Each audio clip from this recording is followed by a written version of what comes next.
Hello students, so today we're going to be solving equations with variables on both sides.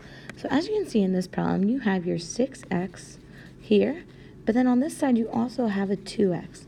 So what I'm going to do is I'm going to give you a strategy to help you solve these types of problems. You're still going to start with your line through your equal sign to stay organized, but what you need to do now is you need to decide which variable do you want to get rid of. Do you want to get rid of the 6x or the 2x? I always recommend getting rid of your smaller pair of x's. So with that being said, I'm going to get rid of this 2x by subtracting it off.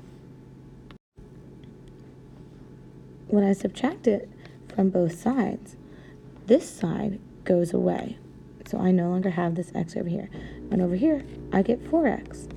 So now I have 4x plus 5 equals this 13. And now I just have a two-step equation.